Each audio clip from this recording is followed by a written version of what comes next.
with the physician walks in, tells her to write down all her dreams, all her goals, everything that she wanted to accomplish in life. And this young girl quickly started writing down how she wanted to go to college, get married, start a family, start a business. For a quick second, she felt some hope. Hands that piece of paper back to the physician, and the physician rips it into little pieces and says, none of this will ever be accomplished with what you are carrying inside. I want to fast forward just a little bit. That young girl chose life because of the support of her parents. But she went on and accomplished every single thing on that piece of paper, but then realized the power of policy. Decided to help candidates who were running on the pro-life issue. Most recently supported President Trump on his Latinos for Trump campaign. And that woman is my mom. That young child she gave birth to is me. Thank you, Penny. Thank you, Brandy, for reminding women that they deserve more than an abortion.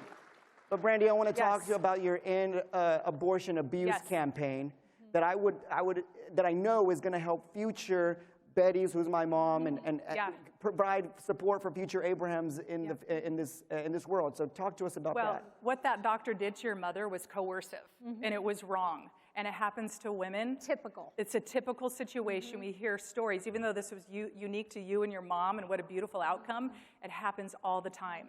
So Stanton Healthcare is launching a new campaign. It's called our End Abortion Abuse campaign.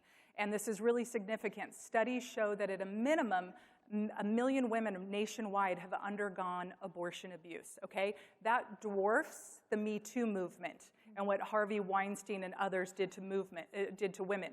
So this is really, really important. America has a problem. It's an abortion abuse problem. What exactly is abortion abuse? It's when a woman is forced, coerced, or pressured into an unwanted abortion. Let me give you 3 scenarios. Thank God the outcome of your situation turned out so beautifully, but that isn't always the case with women. I'll tell you real quick a story in Idaho that just recently happened this last year. It was a teenager from Pocatello, Idaho, my home state, who was taken across state lines. Thankfully, we have an abortion ban. When Roe was overturned, we had our trigger law in place. She was taken across state lines, a teenager, by her boyfriend and the boyfriend's mother against her will, and they forced her to get an abortion.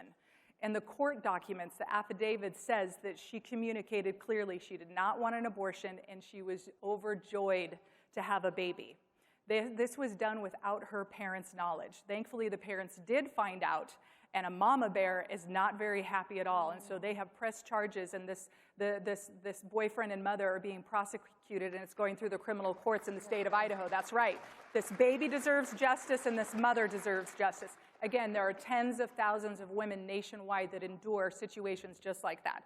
Another one, a Stanton client several years came to us. The mother came to us.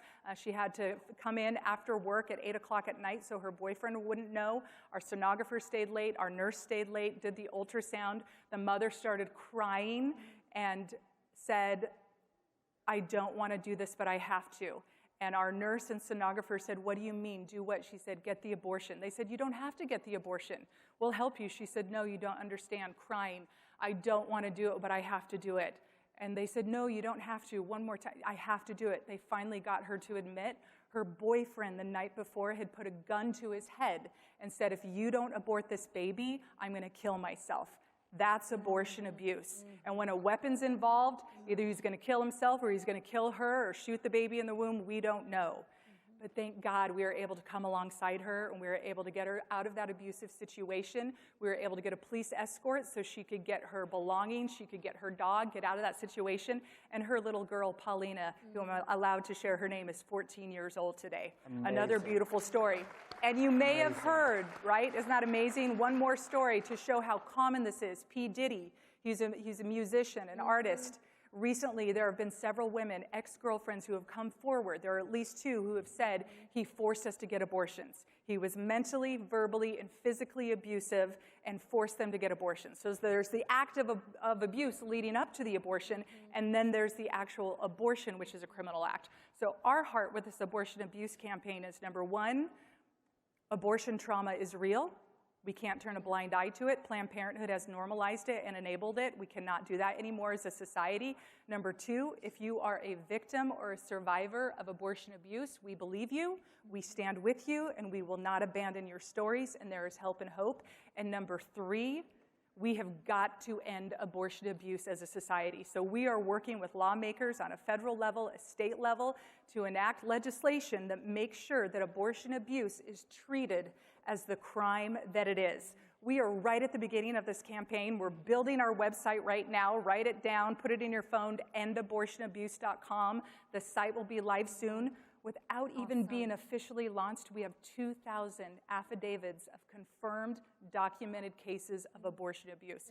A day of reckoning is coming. A day of hope is coming for women and their children. Amen. Brandy, I'm so thankful to know that because of your initiative, many more Abrahams and Paulinas will have a fighting shot at the thing we called life.